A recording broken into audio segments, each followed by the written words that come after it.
We see tons of the world's most dangerous gangsters and terrorists. Then the narrator says that despite the fact that the world is filled with various types of criminals and crime organizations, there is only one person at the top of the table, and his name is Petro. However, this Petro is a 60-year-old man. Then we see the narration continue from a criminal who is down on his back, who says that despite being such a legend and being at the top of the world, Petro has thousands of people looking for a chance to take his head. He then calls the person in front of him, who is donning a childish mask, Petro. The person then says that if he wants to know the answer, then he needs to know that even if there are tens and thousands of eyes on Petro, they'll never find the real Petro. As he unmasks, the person he is about to shoot is shocked seeing his real face. We then see a flashback that sees the clock turn back 3 months, where we see the old man, supposedly Petro, being scolded on phone for not picking up calls and being ignorant about everything. They say that he won't even live 3 months if he continues to live the way that he is living at the moment. We then see Petro taking a lot of medicines and saying that he has never feared about his life ending. But there are tons of things he hasn't done yet and has a lot of regrets as a person. We then see him holding a book about portrait photography and saying that he has never taken a single photo of himself in this long life of his. Just then, we see an attractive young lady walk into the store. She asks Petro if there are any middle school textbooks available. Petro says that they have all the books except for the ones they don't. He also says that he has all the middle school books from the 1960s to 2020, including ones from other countries' education boards. The girl asks to have the latest one for her younger sister. Petro asks her if the girl is from the nearby high school, and she says yes. He also adds that she must be in the last year of high school because of the tag she has on her uniform. The girl is surprised by just how much Petro knows, and Petro says that he knows everything about this neighborhood, from the inside and out.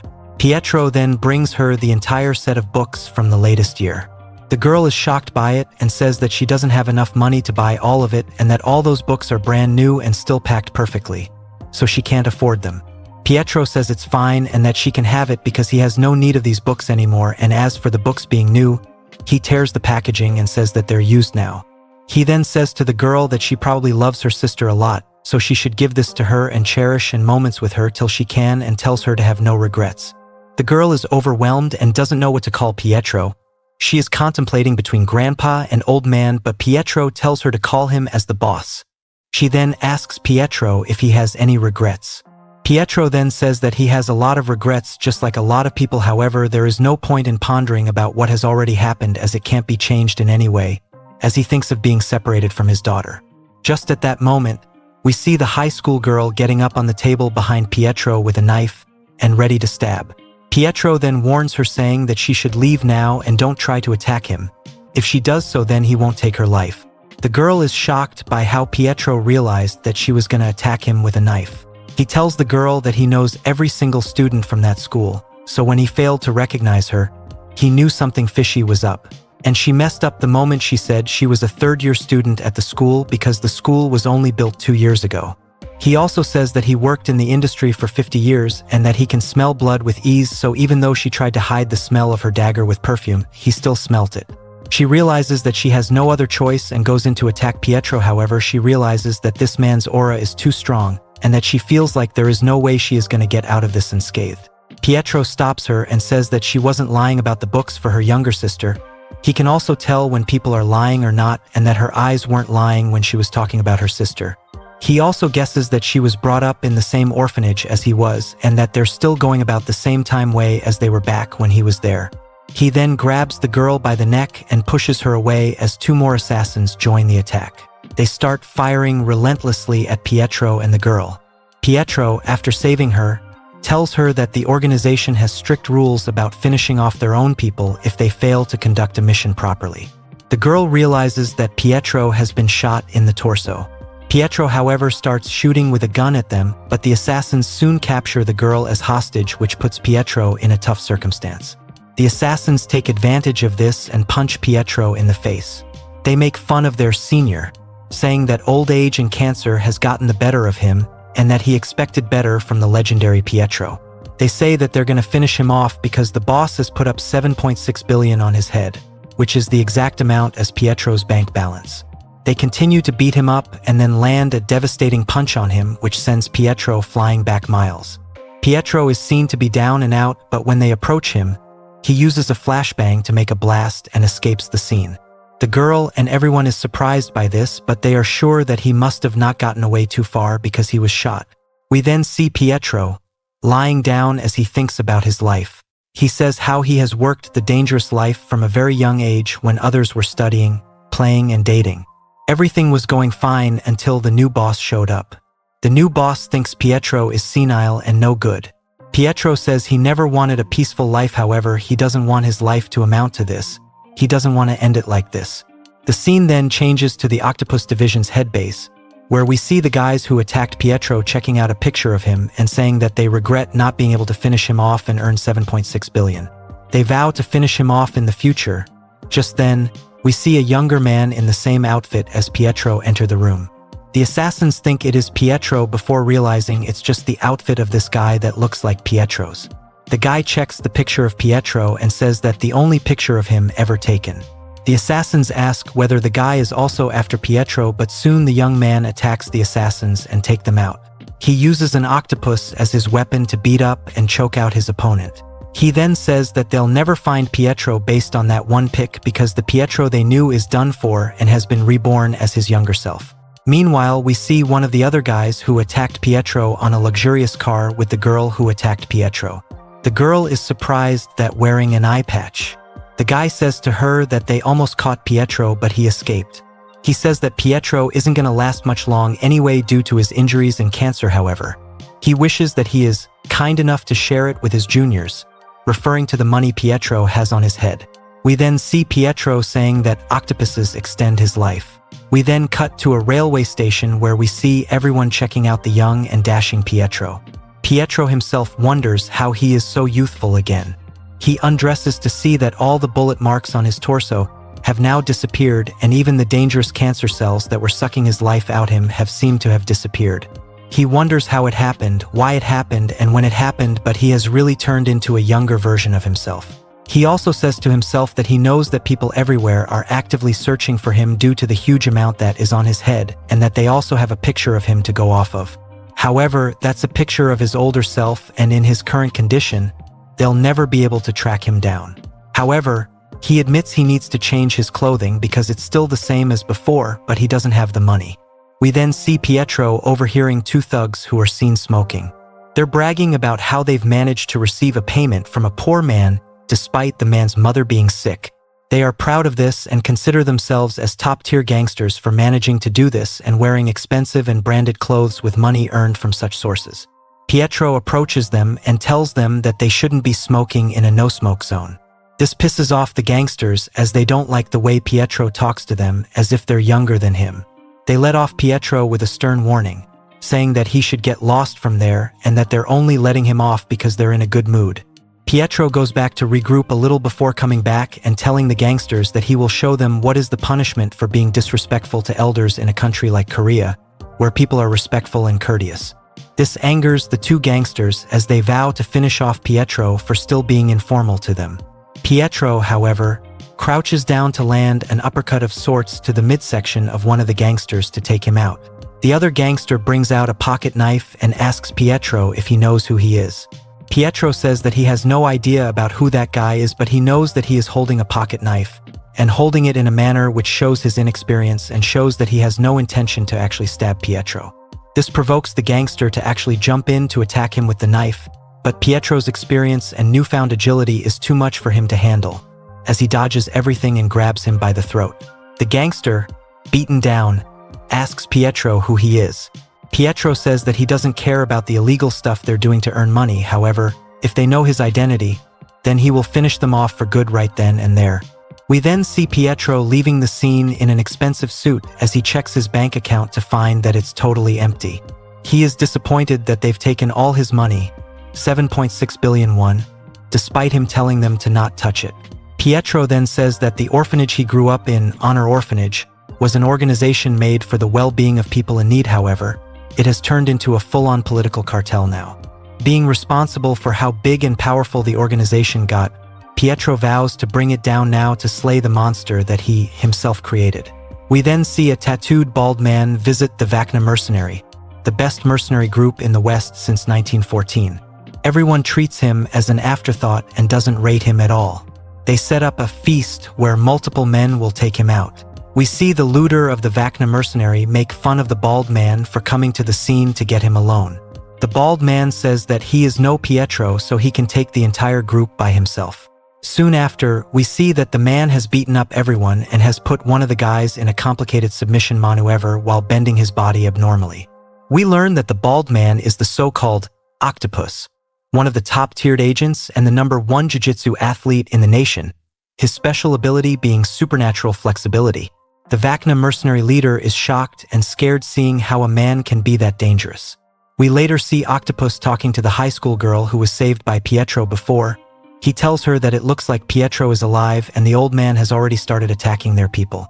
He says that he must get to him first and finish Petro off for good, and that she should inform him if she gets a lead on where Petro's location is. Just as they say this, they see a young Petro sitting on a table ready for them. Not knowing who it is, they ask who he is and why he is there. Petro tells that he is there because he has a grudge against them. So they ask him if it's money related or not, to which Petro says that it is related to the 7.6 billion won. Octopus understands that the man must be connected to Petro. Maybe it is his son or a disciple, but he is having doubts because Petro was always alone. Anyway, Octopus gives Petro two options. One, he tells them about the location of Petro, or two, they'll finish him off with a gunshot to the head. Petro tells them that he doesn't like either of those options and instead decides to tell them a third option, an option which upon hearing, no one has survived.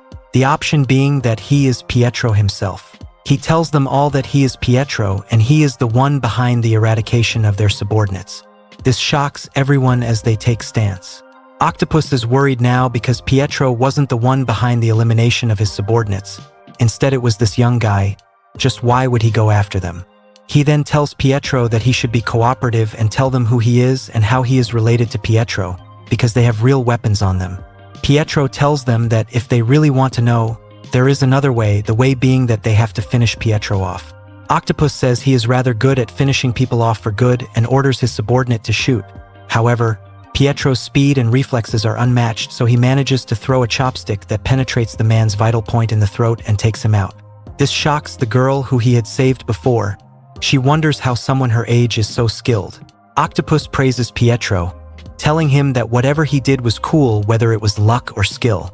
Octopus tells him that he likes Petro and asks him which organization he is with as he starts taking steps forward.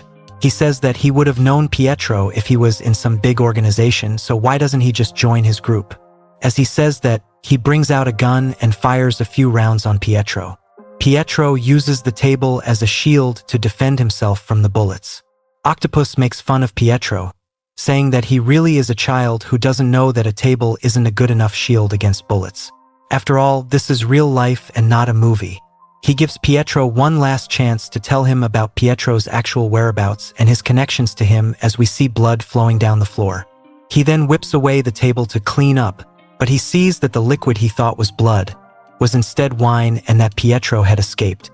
He is livid and starts searching for Petro, who had escaped like a ghost, out of sight.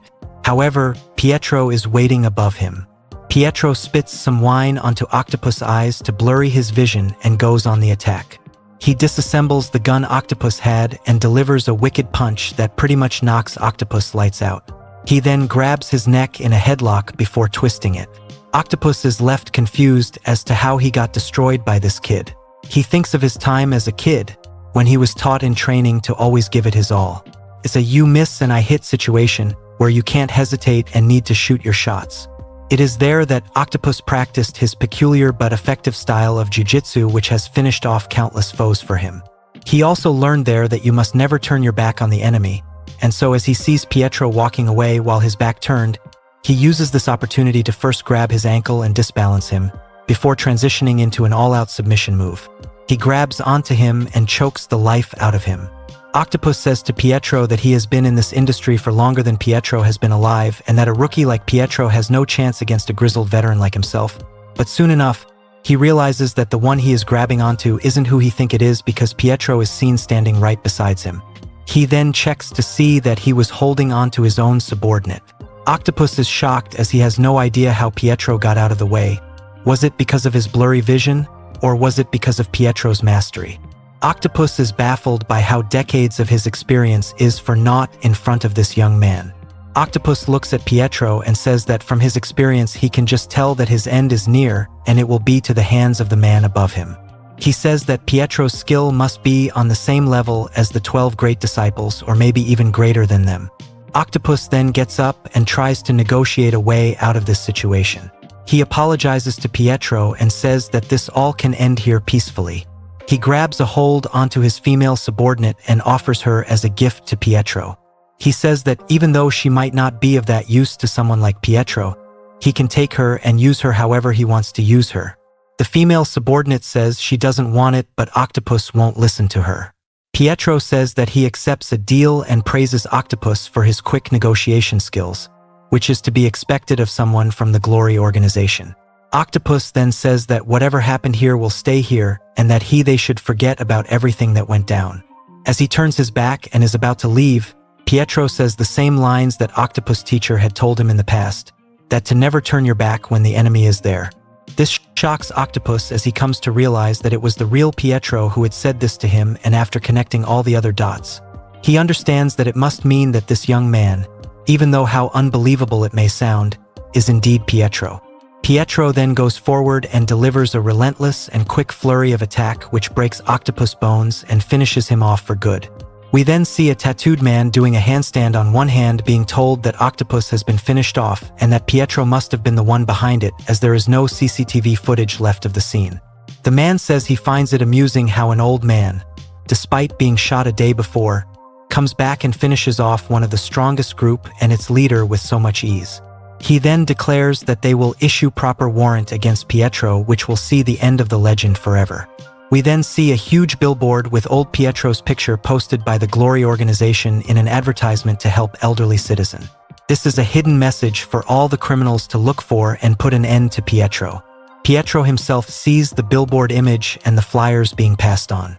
He gets angered by this and says that there is no need for them to look for him because he is coming for them himself. Afterwards, we see that Petro is saying that he needs people other than himself to take out the Glory organization for good, and he knows one such man who can help him achieve this goal.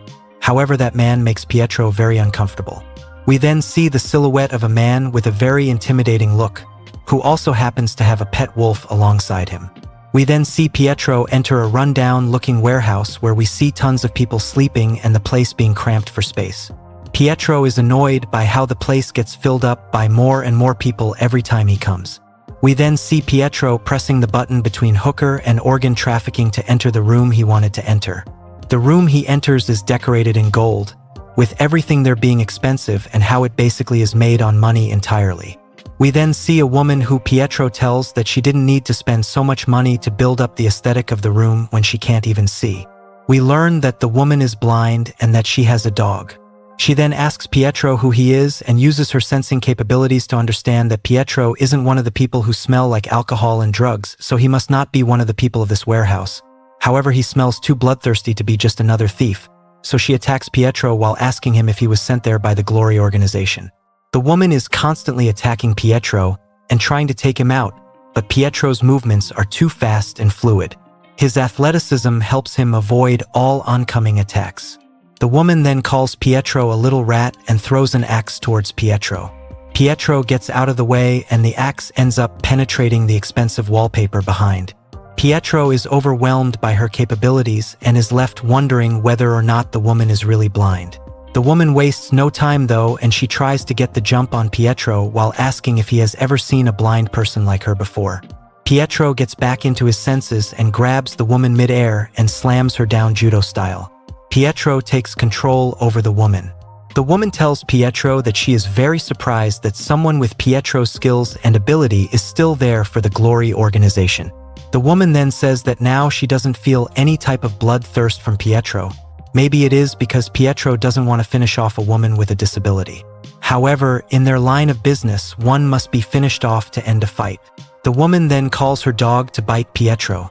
However, Petro does easy work of the dog and saves himself. Petro then reveals to her that he is indeed Petro. The woman is in disbelief. She keeps touching Petro's cheeks and asks how Petro has become younger all of a sudden, because his skin is so soft. Petro tells her to stop as she has been doing this for half an hour now. She then starts being silly and asks just how did Petro reach the breaking point for him to grow younger. She asks if he was shot by a bullet, poisoned, attacked, or what because she wants to try it as well. Petro then tells her just what happened and what he intends to do. The woman asks if Petro now wants to take out the Glory organization all on his own, to which Petro says yes. The woman asks how he intends to do so, to which Petro says that he will go to the Eye of the Storm. As in he will go right to Glory organization and become one of their inner workers so that he can control them on the palm of his hands. The woman is awestruck by this brilliant idea as the Glory organization are looking for the old Petro to finish off and they have no clue about who this current man is. She gets close to Petro and calls him a dangerous man. Petro then tells her to avoid getting so close as she is more dangerous than him. She then says that while the idea is all good, there is no way for him to join the Glory organization as an assassin because the Glory organization only takes in people who have had a tie with them from before, someone who they had nurtured themselves, like the people from the Honor Orphanage. While the old Petro was from that orphanage, the new Petro is a stranger who has no ties to it. Petro tells her that there is one way, that way being him enrolling in the Divine Honor High School. The scene then changes to a school, where we see a bunch of young and attractive women flock together and talk about this new student who just enrolled into their schools. His name being Kim Sun-gu. Petro changed up his name and appearance to fit into the high school. We learn that the Divine Honor High School is a school made by the Glory organization, and while it may look like any other ordinary high school that kids go to, its real intention is to brew and nurture assassins for the Glory organization. Suddenly, everyone's dressing up and putting on makeup to impress this attractive young boy, who they describe to have skin brighter than their future and a unique tone. We then see a girl come towards Petro and ask him to go to the auditorium as everyone else is going too. Petro says he understands and proceeds to go to the auditorium. We then see girls following him around while on the way to the auditorium. We learn that the only other way to get into the Glory organization other than being a kid from the Honor Orphanage as an assassin is to graduate through the school's secret assassin program, where they conduct secret classes and teach the students to be efficient at the art of being an assassin. And Petro intends to enter that program and do what is required to join the Glory organization. We then see a school teacher following around Petro and asking just what kind of girl is Petro's type, even though she lies about not being interested in Petro. Other teachers tell her to leave the new student alone as she is a teacher and he is a kid compared to her. But that doesn't stop her or the dozens of girls surrounding the new Kim Sun-gu from all sides. Even the school's cat is attracted to Kim Sun-gu and gets on his shoulders. We then see the auditorium room, which is ready for the 14th annual dance contest's Women's Ballet Award. We see a flashback of the blind woman telling Petro that the Assassins program is only for the people of the Honor Orphanage. Petro, however, tells her that there is a small exception made for some people. It is an exception made very early into the year. The blind woman is shocked and asks whether Petro is going to do what she thinks he is going to do. We then see Petro move up the stairs and get to the podium and announce himself as the new student enrolling. He says he is Kim Sun-gu, someone who likes fighting and someone who is an assassin. This shocks everyone, including the girls who were head over heels for Petro. However, this manages to capture the attention of a group of people with weapons in a secret room, who wonder just who the guy is. Petro says that this is his way of making them take notice of him and scout him into the assassin program. The shockwaves that were sent due to Petro, now Kim Sun-gu's statement, rattles everyone. Everyone is talking about how it can be someone's dream to become an assassin of all things. Petro then rephrases his statement in a way to control the damage, now that he knows that he probably has the attention of the people he wants. He rephrases by saying that he wants to be an assassin who assassinates the studying. He wants to be a good student. This somewhat controls the damage for then because people think it is funny how he wants to be a studious assassin.